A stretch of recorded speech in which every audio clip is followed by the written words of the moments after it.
مولاي صلی وسلم دائما ابدا علی حبیبک خیر الخلق کلہم محمد ذکرہ روح لانفسنا محمد شکرہ فرد علی الامم۔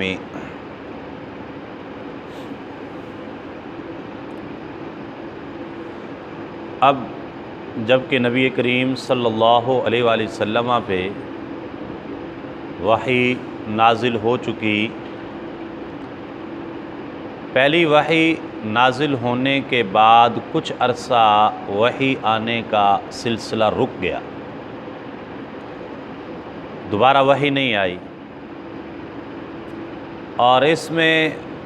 علماء سیرت کے مختلف اقوال ہیں کہ یہ ڈیوریشن کتنا تھا، پہلی وحی آنے کے بعد دوسری وحی آنے تک درمیان میں کتنا ٹائم گزرا، 6 ماہ تھے، 4 ماہ تھے، 2 ماہ تھے۔ تو بہرحال وقت جو بھی ہو، لیکن یہ وقت حضور نبی رحمت صلی اللہ علیہ وآلہ وسلم کے لیے انتہائی صبر آزما تھا۔ ظاہر ہے کہ وہ محبوب سے ملاقات ہو، خوبصورت باتیں ہوں تو پھر دوبارہ ملاقات کا جی چاہتا ہے۔ اب وہ جو ایک خوبصورت پیغام اللہ رب العزت کی طرف سے آیا تھا غار حرا میں، دوبارہ اس کو سننے کی چاہت تھی، دوبارہ سننے کی لگن تھی، اس کا انتظار تھا، خواہش تھی، تمنا تھی، آرزو تھی، لیکن اب وہ پیغام دوبارہ نہیں آ رہا۔ جب نہیں آ رہا تو نبی کریم صلی اللہ علیہ وآلہ وسلم کا قلب اطہر بے قرار رہتا ہے۔ بالآخر جب تک ارادہ الہیہ تھا انقطاع وحی کا، یہ سلسلہ رکا رہا، اور اس کے بعد دوبارہ یہ سلسلہ شروع ہوا اور دوسری وحی آئی، یا ایھا المدثر قم فانذر وربک فکبر، اے مدثر کی چادر اوڑھنے والے، اٹھیے اور لوگوں کو ڈرائیے۔ اور یہ بھی حکم آیا کہ وَأَنذِرْ عَشِيرَتَكَ الْأَقْرَبِينَ، اپنے قریبی رشتہ داروں کو ڈر سنائیے۔ تو نبی کریم صلی اللہ علیہ وآلہ وسلم نے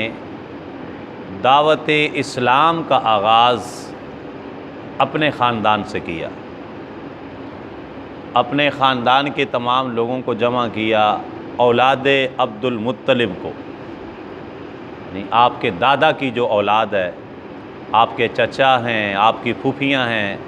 ان کی اولاد ہے، ان سب کو جمع کیا، اور جمع کر کے نبی کریم صلی اللہ علیہ وآلہ وسلم نے انہیں اسلام کا پیغام پہنچایا۔ اور تو کسی نے کوئی قابل ذکر ایسی بات نہیں کی، البتہ ازلی بدبخت ابو لہب جو تھا وہ اول پھول بولتا ہوا، عجیب و غریب باتیں کرتا ہوا چلا گیا۔ کچھ دنوں کے بعد جبریل امین علیہ السلام دوبارہ بارگاہ رسالت مآب صلی اللہ علیہ وآلہ وسلم میں حاضر ہوتے ہیں اور عرض کرتے ہیں، یا رسول اللہ صلی اللہ علیہ وسلم، آپ دوبارہ اللہ کا پیغام ان کو سنائیے۔ نبی کریم صلی اللہ علیہ وآلہ وسلم نے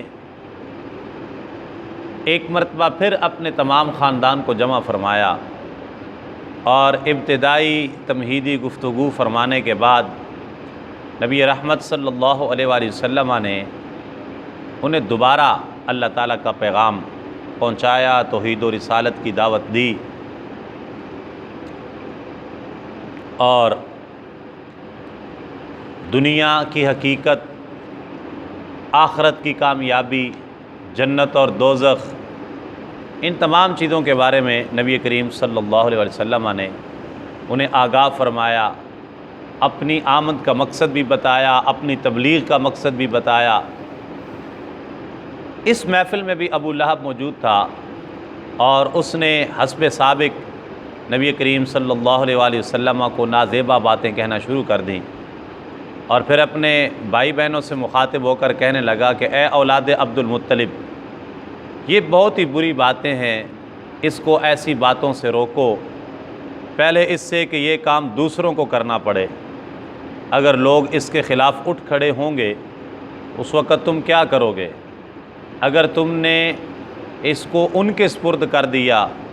تو یہ تمہارے لیے باعث شرم ہوگا، اور اگر اس کی حفاظت کی کوشش کی تو تم چند لوگ مل کے پورے عرب کا کس طرح مقابلہ کر سکو گے؟ نہیں، یہ اپنے وہ جو ذہن میں خباثت ہے اس کے مطابق مشورہ دے رہا ہے کہ کسی طریقے نبی کریم صلی اللہ علیہ وآلہ وسلم کو روکا جائے اس کام سے، دعوت سے، تبلیغ سے۔ بہرحال نبی کریم صلی اللہ علیہ وسلم کی پھوپھی جان حضرت صفیہ رضی اللہ تعالی عنہا، جن کو اللہ تعالیٰ نے بعد میں اسلام کی توفیق عطا فرمائی، بڑی بہادر خاتون تھیں حضرت صفیہ، نبی پاک علیہ السلام کی پھوپھی ہیں، حضرت امیر حمزہ رضی اللہ تعالی عنہ کی بہن ہیں۔ حضرت امیر حمزہ نبی پاک علیہ السلام کے چچا تھے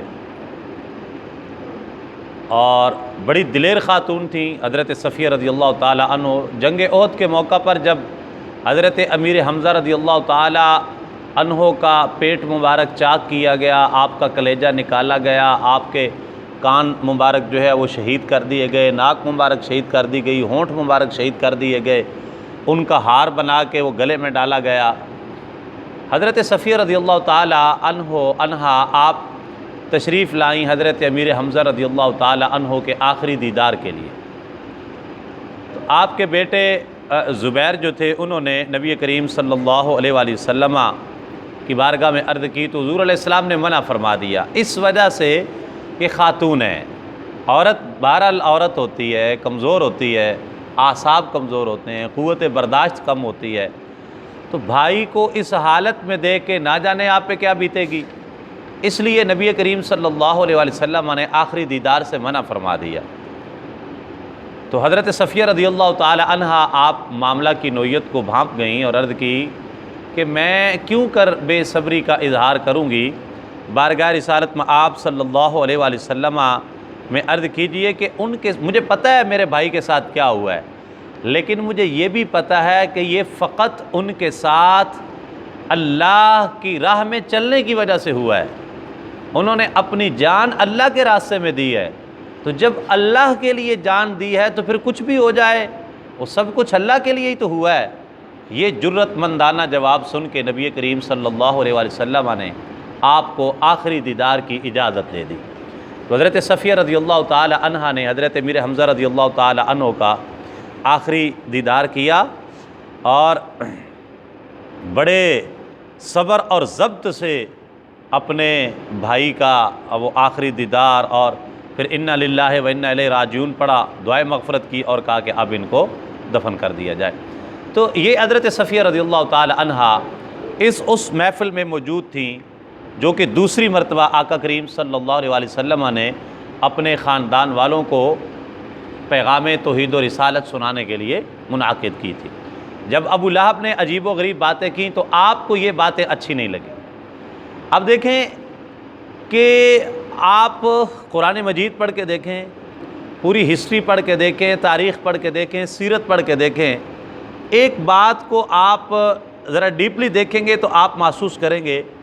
جس بندے نے جس مقام پہ بھی کسی رنگ میں، کسی انداز میں، کسی طریقہ سے، کسی لحاظ سے بھی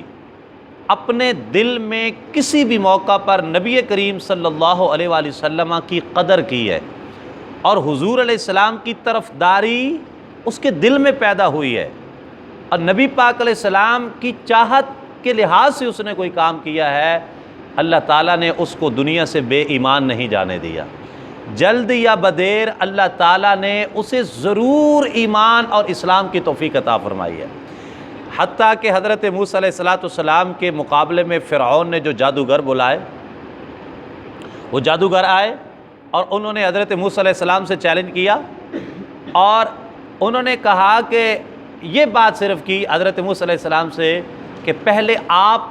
اپنا جو بھی آپ کے پاس پاور ہے آپ اس کا اظہار کریں یا پہلے ہم کریں. اب انہوں نے اتنی بات کی، علماء تفسیر لکھتے ہیں کہ ان کا یہ قول از راہ ادب تھا کہ جی آپ چونکہ آپ کا دعویٰ ہے کہ میں اللہ کا نبی ہوں تو آپ اپنی نبوت کی پاور پہلے پیش کیجئے، آپ کا رائٹ ہے، تو اس کے بعد ہم کریں گے. اور پھر وہ جادوگر سارے کے سارے حضرت موسیٰ علیہ السلام پر ایمان لے آئے. اللہ نے ایمان کی توفیق بخشی. علماء تفسیر فرماتے ہیں کہ جو انہوں نے تعظیم جناب حضرت موسیٰ علیہ السلام میں یہ کہا تھا کہ پہل آپ کی ہے، صرف اس جملے کی وجہ سے اللہ تعالیٰ نے ان سب کو ایمان کی توفیق عطا فرما دی تھی. اور فرعون کے گھر میں پرورش ہوتی رہی اور وہ بدتمیزی پہ اتر آیا تو اس کو ایمان کی توفیق نصیب نہیں ہوئی ہے. یہی معاملہ یہاں پر تھا. حضرت صفیہ رضی اللہ تعالی عنہ بول پڑی اور کہا کہ ابو لہب سے کہا تم ایسے ہی اول فول بولتے رہتے ہو اور ہر موقع پر تم اپنے بھتیجے کو رسوا کرنے کے در پہ ہوتے ہو، کیا یہ اچھی بات ہے؟ خدا کی قسم ہے ہر مذہب کے علماء مدتوں سے یہ خوشخبری سناتے آئے ہیں کہ عبد المطلب کی اولاد سے ایک نبی پیدا ہوگا. تو اب اگر عبد المطلب کی اولاد سے یہی تو وہ نبی ہیں. تو بہرحال ابو لہب جو تھا وہ اس نے حسب سابق اپنی بدتمیزی کا اظہار کیا. تیسری مرتبہ پھر نبی کریم صلی اللہ علیہ وآلہ وسلم کوہ صفا پر تشریف لے گئے. صفا و مروہ پہاڑی ہیں نا دو، تو صفا پہاڑی پہ نبی کریم صلی اللہ علیہ وآلہ وسلم تشریف لے گئے اور وہاں پہ جا کے تمام قریش کو جمع کیا اور حضور علیہ السلام نے آواز بلند فرمائی، یا معاشر قریش، یا معاشر قریش، اے خاندان قریش، اے خاندان قریش، آؤ میری بات سنو. جب تمام قریش کے لوگ وہاں پہ صفا پہاڑی کے قریب جمع ہو گئے تو حضور صلی اللہ علیہ وآلہ وسلم نے فرمایا اگر میں تمہیں اطلاع دوں کہ اس پہاڑ کے عقب سے پیچھے سے ایک بہت بڑا لشکر تم پہ حملہ کرنے کے لیے آ رہا ہے تو کیا تم یقین کر لو گے؟ کہنے لگے ہاں کیوں نہیں، ہم نے آپ کو بارہا آزمایا ہے اور ہم نے آپ کو ہمیشہ سچا پایا ہے. نبی پاک علیہ السلام کے کردار کی گواہی دیے تمام خاندان قریش نے کہ آپ کی زبان سے ہم نے کبھی جھوٹ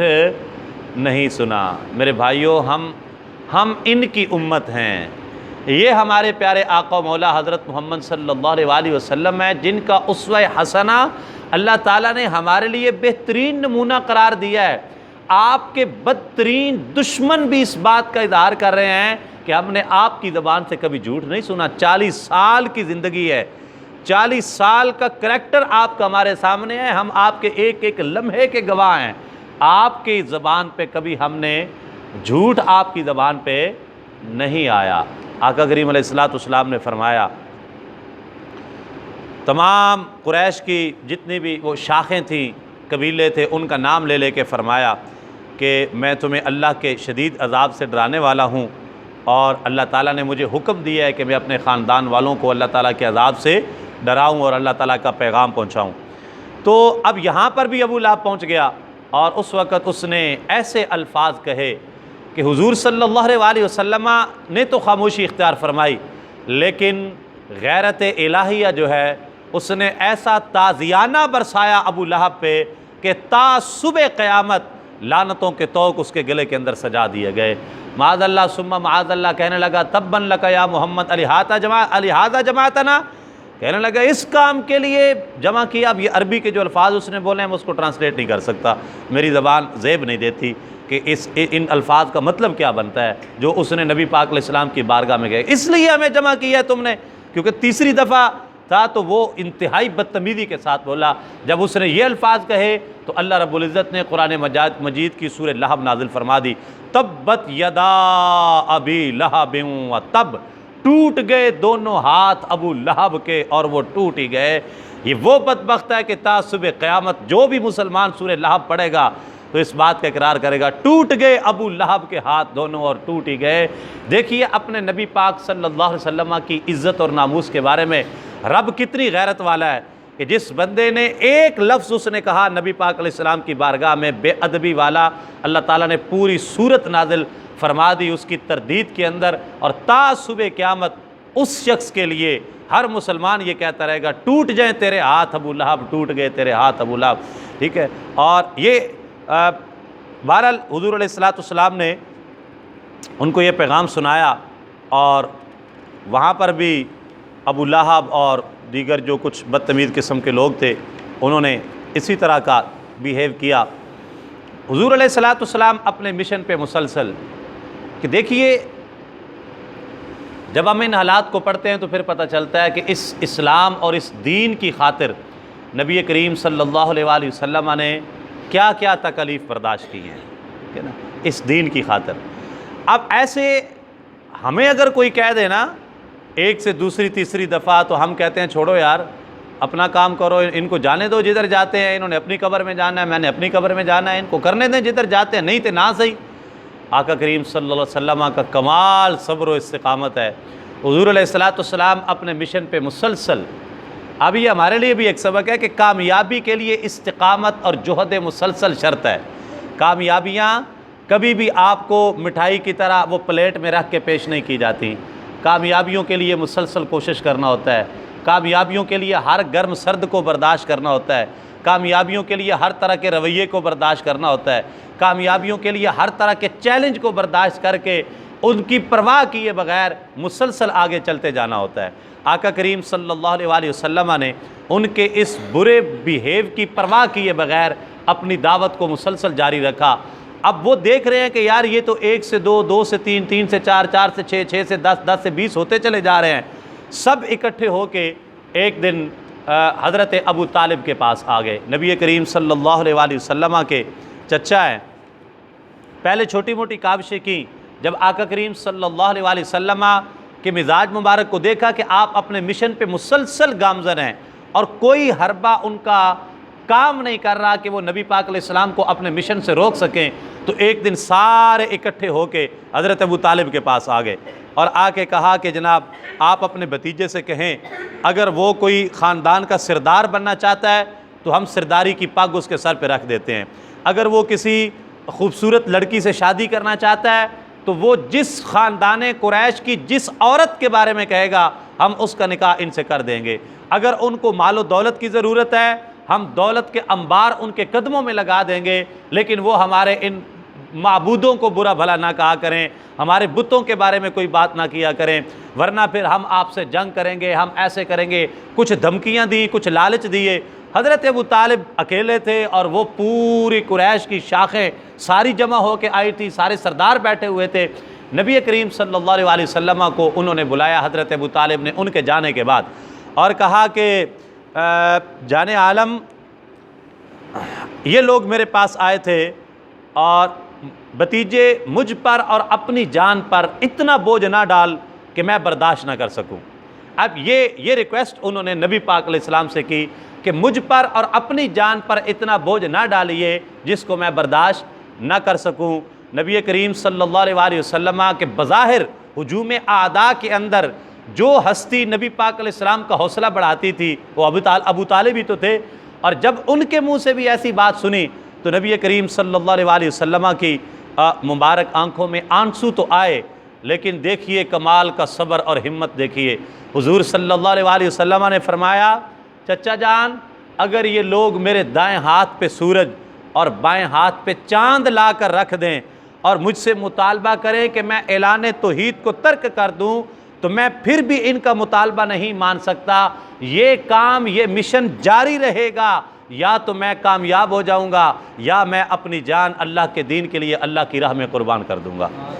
اتنی بڑی آفرز کے باوجود کمال دنیا کے اندر کوئی آپ کا سہارا نہ ہو بظاہر، اور ایک بندہ آپ کی پشت پناہی کرنے والا وہ بھی ہاتھ کھڑے کر دے اور کہے کہ اتنا بوجھ نہ ڈالیں کہ مجھ سے برداشت نہ ہو، اور پھر اپنے مشن پہ گامزن رہنا اور پھر اتنی بڑی بات کرنا۔ یہ خاصہ آمنہ کے لال عبداللہ کے چاند نبی بے مثال صلی اللہ علیہ وآلہ وسلم کا ہی ہے۔ ایک اور آفر، بس میں ختم کر رہا ہوں، ایک اور آفر دی گئی حضرت ابو طالب کو۔